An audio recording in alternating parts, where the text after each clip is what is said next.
Hello everyone, मैं doctor खुशबू और आज हम बात करेंगे फीमेल्स में जो फेशियल हेयर ग्रोथ होती है।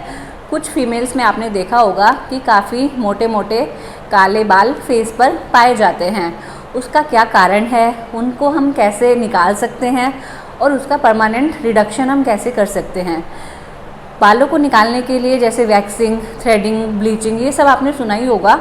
इस वीडियो में मैं specifically laser hair reduction LHR जिसको बोलते हैं उसके बारे में बात करूंगी कि उसमें कितने सेशंस चाहिए होते हैं, लेज़र कैसे काम करता है, उसका कॉस्ट कितना होता है, कहाँ से आप करा सकते हो, ये सब मैं आपको बताऊंगी। तो चलिए स्टार्ट करते हैं। इसका कारण क्या होता है? नंबर 1 कारण होता है जेनेटिक कारण। कुछ लोगों की फैमिली में काफ़ी थिक एंड ब्लैक हेयर पाए जाते हैं। अगर आपको भी ऐसा जेनेटिक आपका कारण है तो वो आपको भी हो सकता है। दूसरा इसका कारण होता है स्टेरॉइड क्रीम्स के यूज़ से। अगर आपने मेडिकल स्टोर से लेके काफ़ी टाइम तक कोई स्टेरॉइड क्रीम लगाई है तो उसके साइड इफ़ेक्ट के रूप में फेशियल हेयर ग्रोथ हो सकती है। थर्ड कारण होता है इसका फूड सप्लीमेंट्स से। जो फूड सप्लीमेंट्स आते हैं उसमें स्टेरॉइड, कभी कभी मेल हॉर्मोन्स भी मिले होते हैं, जिसके साइड इफ़ेक्ट के रूप में आपको फेशियल हेयर ग्रोथ हो सकती है।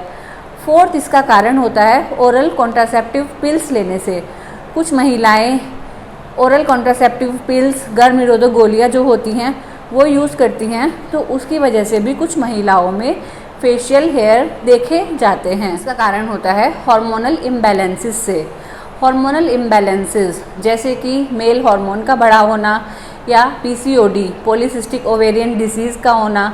पॉलीसिस्टिक ओवेरियन डिजीज़ को हम अल्ट्रासाउंड करके पता लगा सकते हैं। इसमें ओवरीज में छोटी छोटी सिस्ट हो जाती हैं, जिसकी वजह से फेशियल हेयर ग्रोथ, यहाँ के बाल थिक हो जाना, सर के बाल उड़ना, दाने होना, ये सब चीज़ें होती हैं।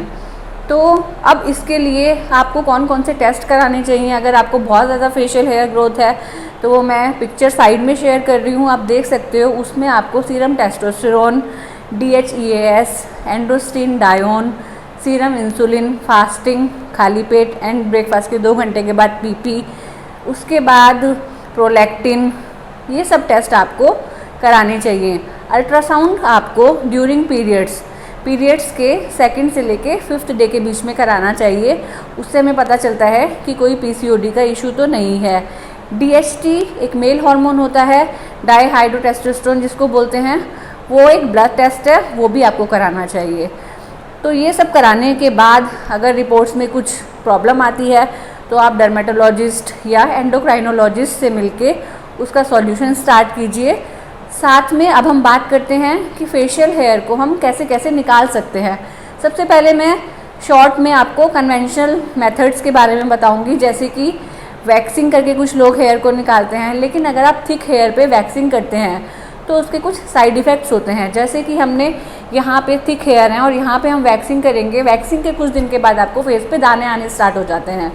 उन्हीं दानों में फिर बैक्टीरिया ग्रो करके पस वाले दाने बन जाते हैं। फिर वो जब सूखते हैं उसके बाद आपको मार्क्स छोड़ जाते हैं।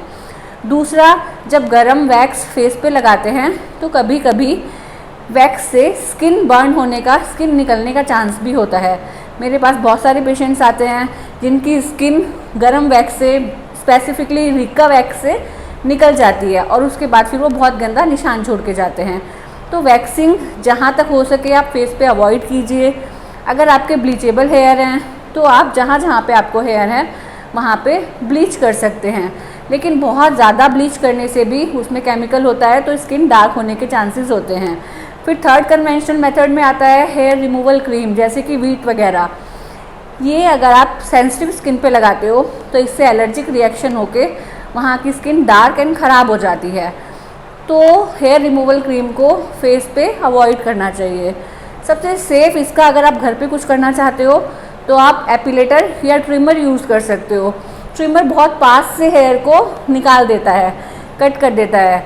तो यह एक बहुत ही ईजी है कि आप घर पे ट्रिमर फेस के लिए यूज़ कर सकते हो। 5th, शेविंग के साथ एक मिथ है। लोगों को लगता है कि अगर हम अपने फेशियल हेयर्स को, स्पेसिफिकली फीमेल्स को लगता है कि अगर हम फेस के हेयर को शेव करेंगे तो उसके बाद वो थिक आएंगे। ऐसा नहीं है। ये सिर्फ एक मिथ है कि फेस पे शेव करने से हेयर थिक आते हैं। नॉर्मल कन्वेंशनल मेथड जो सब यूज़ करते हैं। अब बात करते हैं लेज़र हेयर रिडक्शन के बारे में। आप नाम पे ध्यान दीजिएगा, this is laser hair reduction. इसमें हेयर का रिडक्शन होता है, मीन्स कम हो जाते हैं। इसमें हेयर का रिमूवल मतलब परमानेंटली वो नहीं जाएंगे। अब लेज़र हेयर रिडक्शन की अगर बात करें तो इसमें क्या होता है, जो पहले जिस एरिया को हमें लेज़र करना है उस एरिया को शेव करते हैं। उसके बाद एक मशीन होती है जिसका हैंड पीस को जेल लगाने के बाद मूव कराते हैं।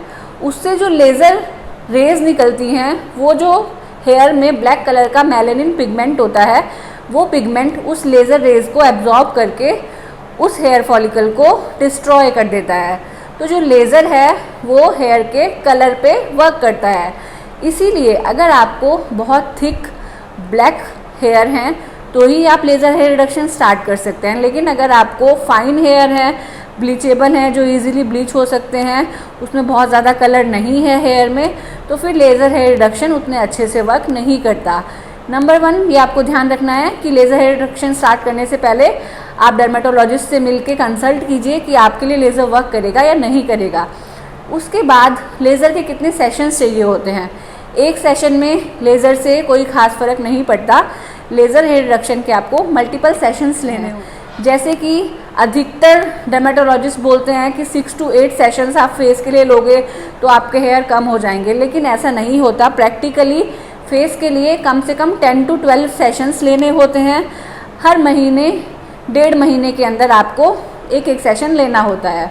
अगर आपने आज लेज़र कराया तो उसके बाद 1 से 1.5 महीने के बाद आपको सेकंड सेशन लेना है। ऐसे 10 to 12 सेशंस लेने के बाद आपके हेयर की क्वांटिटी एंड क्वालिटी काफ़ी बेटर हो जाती है। बहुत सॉफ्ट ब्लीचेबल हेयर जैसे आपके हेयर हो जाते हैं। लेकिन ऐसा नहीं है कि 10 to 12 सेशंस लेने के बाद आप उसको हेयर परमानेंटली लेज़र रिडक्शन को बंद कर सकते हो, क्योंकि अगर परमानेंटली आप बंद करोगे तो फिर से आपके जो हेयर हैं वो थिक होना स्टार्ट हो जाते हैं। तो लेज़र हेयर रिडक्शन में आपको मेंटेनेंस सेशंस भी लेने होते हैं। जो अगर फेस की मैं बात करूं तो 2.5-3 महीने में एक बार आपको फेस के लिए मेंटेनेंस सेशन लाइफ लॉन्ग लेना होगा। ये थी दूसरी बात। अगर आप लाइफ लॉन्ग मेंटेन कर सकते हो तो फिर आप लेज़र हेयर रिडक्शन स्टार्ट कर सकते हो।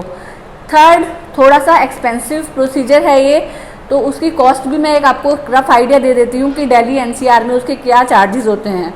अगर हम लोअर फेस जिसमें ये पूरा एरिया अपर लिप ये यहाँ तक नेक इन्वॉल्व होती है, इसके पर सेशन चार्ज की बात करें तो 3000 के अराउंड इसका एक सेशन डर्मेटोलॉजिस्ट चार्ज करते हैं। आपको किसी अच्छी जगह से लेज़र स्टार्ट कराना चाहिए जहाँ पे मशीनें अच्छी हों। एक अच्छी मशीन का अगर मैं नाम बताऊं तो एल्मा सुप्रानो आइस करके डायोड लेज़र है, वो आप स्टार्ट कर सकते हो। उसके रिज़ल्ट्स काफ़ी अच्छे हैं। अब बॉडी हेयर्स की बात कर लेते हैं। बॉडी हेयर्स जैसे बिकनी, अंडर आर्म्स जहाँ पे बहुत थिक एंड हार्ड ग्रोथ होती है, बॉडी हेयर्स के लिए आपको 8 to 10 कभी कभी 6 to 8 सेशंस में भी काफ़ी फ़र्क पड़ जाता है। उसके बाद भी आपको मेंटेनेंस सेशन लेना है, लेकिन 4-6 महीने में एक बार मेंटेन करके आप उसको मेंटेनेंस सेशन लेकर छोड़ सकते हो। तो बॉडी हेयर के लिए मेंटेनेंस सेशन का गैप थोड़ा लंबा हो जाता है। ये थे लेज़र रिडक्शन।